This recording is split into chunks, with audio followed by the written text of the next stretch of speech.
it's another outsider story, which we're always attracted to. I mean, it has some obvious ideas in common with Ed Wood in terms of sort of outsider art and primitive art, and what is good art, what's bad art, who is anyone to say or to pass judgment on something, and we find that really interesting. I mean, obviously, Margaret and Walter are both really interesting, bizarre characters. I mean, Walter's is out of his mind, and the more we read about Walter, and we're like reading old newspaper stories, and we're just highlighting. There's just so many good things to highlight because Walter was just shameless in terms of his self-promotion and just so funny about it. And then, once we sort of explored just sort of the psychodrama between the two of them, and sort of these themes of Margaret sort of being some kind of a metaphor for the state of women in mid-century America, and then her sort of speaking up for herself as the women's movement was beginning, seemed to kind of come to the surface, and we could kind of like use that to hold the story together. I mean, I think our fun challenge was this is the first time we really told a movie from a female perspective. Okay. And Walter, Walter seems like one of our guys. I mean, he is definitely that big, big talking guy who refers to himself as a third person. He's like an Ed Wood or Larry Flynn or Andy Kaufman, where he's constantly selling, he's constantly pushing. But in this movie, we made him the antagonist instead of the protagonist. And for us, it was really interesting as a challenge. I mean, sometimes we really like to sort of like tie our hands behind our back when we're just to make things interesting. That our lead character, which is Margaret Keane, is quiet and fairly passive. Right. And we're being true to the real Margaret, and true to what women put up with in this time period. But we had to figure out ways of making the scenes about her and show the movie through her eyes.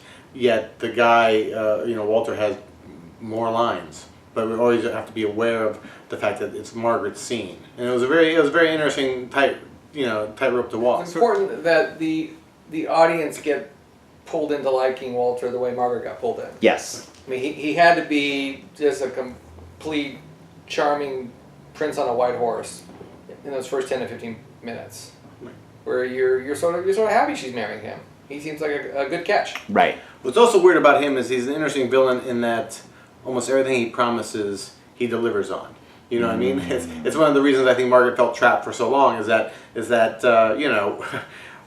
he turns her art into the biggest selling art in the world. And their house keeps getting bigger. Their daughter gets a college fund. Their lives, they seem like they're, success after success after success. They're having dinner with Natalie Wood. Exactly. And so, Walter can't understand, why is my wife complaining? Why is she always so unhappy? How can she be unhappy? Look, everything's great. Who cares about that signature? At the end of the thing, it's all good. I mean, she didn't even want to go on the talk shows anyway. Right. Right. So what he could, he was such a genius at marketing, but what he couldn't understand was just what it means, to actually have that artistic thing coming from your soul, and that was what tore Margaret Keane. Though in his craziness, he believed he had that artistic thing in his soul. And I mean, some of our favorite stuff in the movie is when Walter gets his feelings hurt when people don't like the art. Yeah. He really takes it personally, and I'm sure a doctorate student in psychology could have a field day trying to figure this out. What is he actually thinking in that moment? We've been trying to get this movie made for 11 years. Okay. And so we tracked down Margaret in 2003. Right. And so we had a finished script like in 2006, 2007, but initially it was for us to direct. And we put together the movie a couple times,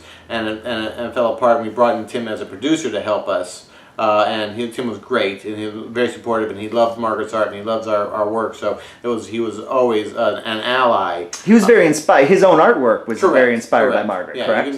For Tim, he says. I don't know if that's official.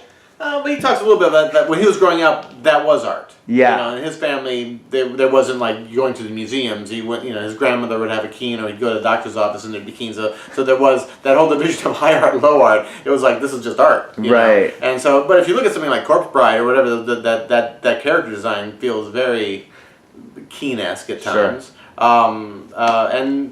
So it wasn't until about 2 years ago I mean, at a certain point, I think Scott and I really felt an obligation to market. I mean, when we got her rights, she was in her late 70s, now she's in her late 80s, and we really wanted to see this movie made. Right. And also for our own career-wise, we had been fighting this uphill battle, and every time we had fallen apart, it would make it a little more difficult to get it back up and going. And so we approached Tim, because we knew Tim had come to us about making a smaller movie.